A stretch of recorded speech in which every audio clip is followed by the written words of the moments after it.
Prag lufta. U është dhënë leja për luftë atyre që luftojnë, pse është bërë zullum, dhe Zoti është i aftë t'u japë fitore. Ata që janë dëbuar nga shtëpitë padrejtësisht, pa arsye tjetër veç se thanë: Zoti ynë është Perëndia. I dërguari i kishte zbritur kjo shpatje, jo shumë pas mbërritjes në Medinë. Veç kësaj, ai e dinte se leja këtu është urdhër, dhe obligimet e luftës ishin theksuar në marrëveshjen me qifutët. Por hë për hë nuk mund të bëj fjalë për diçka tjetër veç sulmeve. Kurejshet ishin të lëndueshëm në karvanat e tyre dhe veçanërisht në pranverën e muajit të parë të verës. Kur tregtia e tyre me Sirin ishte më aktive, ata ishin të hapur ndaj sulmit nga Medina. Në vjesht dhe në dimër, ata i dërgonin shumicën e karvaneve. Në jug, kryesisht në Gjemen dhe Abisini. Informacioni marrur në Medinë për karvanet ishte rrallë shumë i saktë, dhe ekzistonte mundësia të kishte ndërrime plani në çastet e fundit. Karvanet mekase shmangen tërësisht nga disa sulme e para nga Medina. Por muslimanët ja dorën prapse të bënin marrëveshje me piset beduine në pika strategjike përgjatë bregut e detit e Kuq. Kur dilte vet, i dërguari caktonte një shoqërues së tij në kryet e Medinës, gjatë mungesës dhe i pari që e pati këtë nder ishte kryetari Hazrejh, Saad ibn Ubadeh. Kjo ndodhi 11 muaj pas hijretit. Deri atëherë, vetë i dërguari nuk ishte marrë pjesë në ekspedita. Në çdo rast, kur inte pas, ai ja jepte priesit emblemën e bardhë të vendosur mbi hesht. Vitin e parë ai nisi vetëm. Ata shoqërues të tij ishin mërgues, por në shtator 623 erdhi lajmi se një karvan i pasur Mekas po kthehej nga veriu me eskortën e Umejes, kryetarët e klanit Gjuma, me 100 burra të armatosur. Umeja kishte qenë gjithmonë ndër armiqtë më të ashpër të Islamit, dhe një tjetër arsye për sulmin ishte vetë plaçka. Malli në fjalë flitej se ishte ngarkuar mbi 2500 deve, por vetë mërguesit nuk do të mund t'ja dilnin dot me 200 kurejsh, kështu që në këtë rast i dërguari doli me 100 burra, me shumë se gjysma prej të cilave ishin ensar.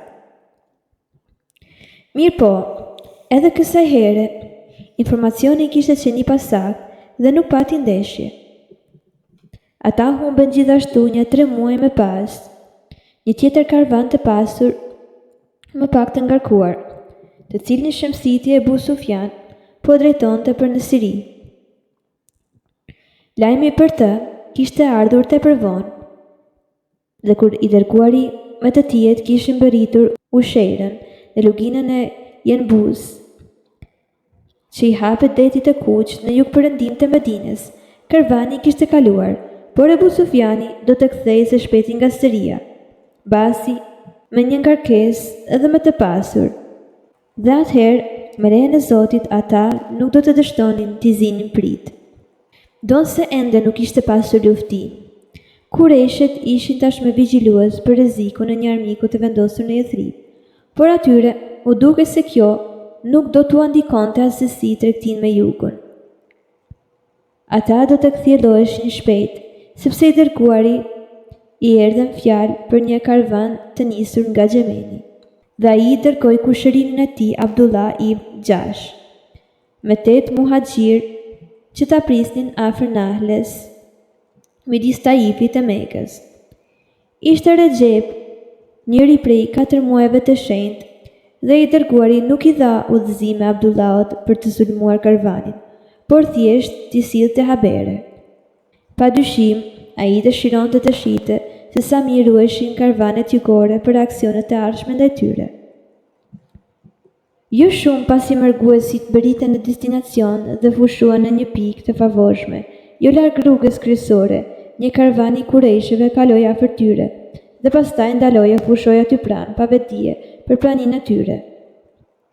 Devet ishin ngarkuar me stafide, lëkura dhe mallra të tjera.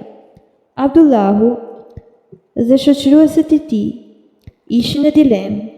Udhëzimet e vetme të prera të dërguarit kishin qenë t'i sillnin habere, por ai s'ua kishte ndaluar të luftonin e as nuk u kishte përmendur muajin e shenjtë. A vlenin ende këto norma para islamike, pyetën ata vetën. Ata menduan edhe për shpatjen. U është dhe leja për luftë atyre që luftojmë, pse u është bërë zullum? Atyre që janë dëbuar nga shtëpia pa të drejtë. Ata ishin në luftë me Kurejshët dhe i njohan të paktën 2 prej tregtarëve në karvan si burrat e Mazumit, i cili nga të gjitha klanet në Mekë ishte treguar më armiqësor ndaj Islamit. Ishte mëngjesi i ditës së fundit të Rexhepit.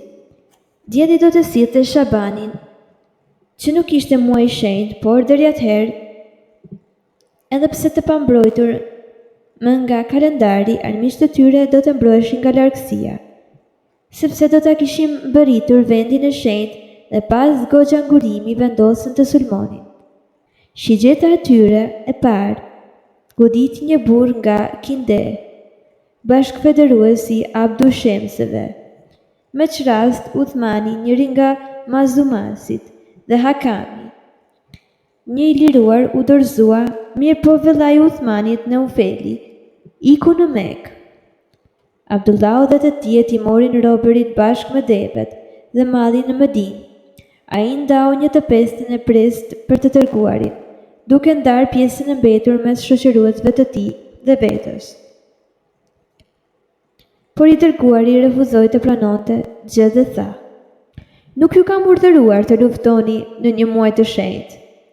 Me çrast ata që kishin vepruar kështu menduan se ishin shkatëruar. Vëllezërit e tyre në Medinë i pajsuan për dhunimin e Rexhepit, ndërsa qifutët thanë se ishte augur i keq për të dërguarin. Kurse Kurejshët ju përveshën për hapjes së gjithkashme të lajmit se Muhamedi ishte pajtor për sakrilegj. Pastaj erdhi shpallja.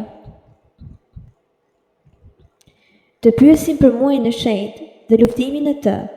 Thuaj, luftimin e të është shkelje rënd, por pengimi njerëzve nga udha e Zotit dhe sakrilegj ndaj tij e ndaj xhamisë së shenjtë, si dhe dëbimi i popullit të tij se andemi, janë më të rënda të Zotit, dhe torturimi është më i rënd se vrasja. I dërguari e interpretoi këtë si konfirmim të ndalimit tradicional të luftimit në muajin e shenjtë, por si bërje përjashtimi në këtë rast të veçantë, kështu që ai e liroi Abdullahun dhe shoqëruesit e tij nga frika që u rrinte aq rënd përsipër dhe pranoi një të pestë në presë për të mirën e përgjithshme të bashkësisë. Klani Mazum qoi shpërblesë për 2 të kapurit, mirë po Hakami, njeriu i liruar i tyre, zgjodhi të hynte në Islam e të qëndronte në Medinë, kështu që Uthmani u kthye vetëm. Në po këtë hënë, Shabani erdhi një shpallje me rëndësi të madhe shpirtërore. Fjalët hapse të saj referohen kujdesit skajmor të dërguarit për të drejtuar në kahjen e duar në lutje.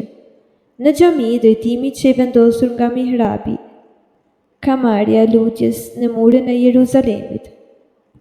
Por kur ishte larg, ai e kontrollonte drejtimin me anë të diellit, nëse ishte ditë dhe yjet nëse ishte natë. Ta kemi parë kthimin e fytyrës nga qielli, dhe tani do të kthejmë ka një drejtim që do të kënaq. Ktheje pra fytyrën drejt xhamisë së pacënueshme, dhe kudo që të jeni, ktheni fytyra drejt saj. Një mihrab u bë më njëherë në murin jugor të xhamisë, me fytyrë nga Meka, dhe ndryshimi u pranua me gëzim nga i dërguari dhe shoqëruesit e tij, që prej asaj dite muslimanët janë kthyer në drejtim të çapes për kryerjen e namazit dhe të zgjatje dhe të riteve të tjera.